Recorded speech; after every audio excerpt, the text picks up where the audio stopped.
Cette pouvoir, cette force qui donne des ordres aux autres, c'est une réalité qui existe, malheureusement, qui en est pour ou contre. Ça existe. C'est la force des États-Unis. La force des États-Unis d'Amérique, il est en train d'imposer ses volontés partout dans le monde. Et s'il y a quelqu'un qui conteste, ou non, quand je dis quelqu'un, il faut qu'il soit patron d'un pays. Et de l'autre côté, les Américains tellement forts qu'ils peuvent faire face à toutes ces révoltes, soi-disant, de certains pouvoirs. Actuellement, c'est Venezuela, vous voyez, que vous êtes pour ou contre, mais quand même, écoutez, Amérique, il a décidé de ne pas accepter le résultat des élections. C'était le cas pour plusieurs d'autres pays.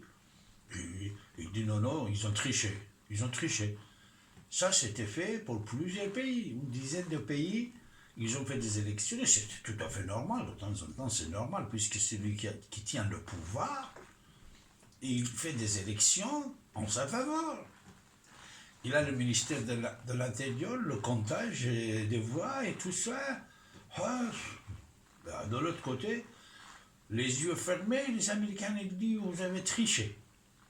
Vous devez donner la place. Il ne dit pas que vous devez refaire une autre élection. Il dit vous devez laisser votre place à celui qui était deuxième. Ça, c'était fait dans plusieurs pays. Comme vous le savez. Vous le savez. Alors ça, que pensez-vous? Que pensez-vous à cette force? C'est la force des États-Unis quand même. Hein? Il impose actuellement concernant le Venezuela, l'Europe, une partie, ils sont pour l'adversaire du président actuel en place, et même une partie, presque 11 pays d'Amérique latine sont pour l'autre personne qui est l'adversaire du président actuel. C'est-à-dire, ça marche dans le monde. Et de l'autre côté, vous n'avez pas une force mondiale, comme à l'époque il y avait l'Union soviétique. À l'époque, il y avait l'Union soviétique, Moscou, qui soutenait certaines contestations contre les Américains. Mais maintenant, même en Russie, Vladimir Poutine, il a besoin des Américains, il a besoin, même Chine, il a besoin de l'argent, des dollars et business des Américains. Alors les Américains, dès qu'ils commencent à investir quelque part, c'est par ce biais d'investissement qui tient le ficelle. Chine ne peut pas aller à la guerre contre l'Amérique. La Russie non plus.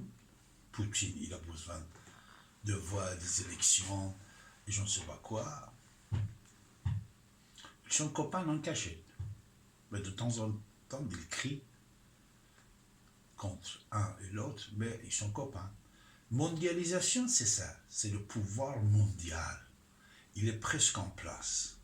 Et ce pouvoir actuellement, réellement, c'est à la main des Américains. Beaucoup parmi vous, vous n'êtes pas contents de ça, mais c'est la réalité. Qu'est-ce qu'on peut faire? Qu'est-ce qu'on peut faire pour changer ça? Alors, c'est à vous de nous dire. Et vous avez la parole, comme d'habitude, sur votre antenne radio, ici et maintenant. Allez, notez bien le numéro si vous voulez le composer, même le 08 92 23 95 20. On est là pour vous écouter, mes chers amis.